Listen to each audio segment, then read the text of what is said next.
ስለዚህ ለምትወደው ሰው በክብር ድንግልና አንተ ብልቱ መተለቅና ማነስ ላይ ይወሰናል። የድንግልና ምልክት የሆነው ሃይመን የሚባለው ብዙ ጊዜ በመጀመሪያ ግንኙነት ጊዜ መሰንጠቅ አደጋ ነው የሚያጋጥመው። ስለዚህ ከሚሰነጠቅበት ቦታ ይደማል። ከዛ በኋላ ግን ያው ተሰንጥቆ ይቀራል ማለት ነው። ስለዚህ በተለይ የቀዶ ጥገና ያንን ፓርት መልሶ በማገናኘት ወደ ነበረበት ቦታ መመለስ። ክብሯን ጠብቃ የኖረች የሆነች ሴት ለማለት ለጋብቻ ይቀር ነው የምፈልገው ያለችውን ድንግልና የሆነ ሰው መጥቶ ያሳል። ከሞራል አንጻርስ ግን በቃ አይደለሽም እኮ እየተሰፋሽ እየመጣሽ ድንግል ነኝ ልክ ነው? አይ በቃ ፈልጋ ወዳ ፈቅዳ አይደለም የሰጠችው ተገዳ ነው። ስለዚህ ለምትወደው ሰው በክብር ድንግልናዋን ትሰጣለች። ወደ እኔ ጥያቄ ይመጣል። ይሻላል። ስንፈተ ወሲብ ማለት ግንኙነት ማድረግ አለመቻል ነው ወይስ አለመነሳሳት ነው? ከዛ በኋላስ በብልቱ መተለቅና ማነስ ላይ ይወሰናል ስንፈተ ወሲብ? ስንፈተ ወሲብ ለሴት ለወንድ ነው የሚለው አለ።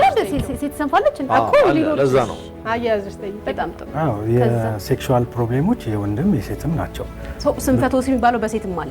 እንግዲህ በአማርኛው ካየነው እንዳልሽው የወንድ ነው። የወንድ ነው። ሴት ግን አላት ያጋጥማል። ሴት ስንፈተ ወሲብ አለባት ይባላል። እንግዲህ አማርኛውን አላውቅም፣ ግን ሴቶች የስሜት ማነስ፣ አለመነሳሳት፣ ኦርጋዝም አለመድረስ የመሳሰሉ የተለያዩ አይነት ችግሮች ይኖራቸዋል። ለእነሱ መፍትሄ ያላቸው። አሁን ወደ ስንፈተ ወሲብ ስንመለስ የወንድ ማለት ነው። ስንፈተ ወሲብ የሚባለው አንድ ወንድ ብልቱ ለግንኙነት ዝግጁ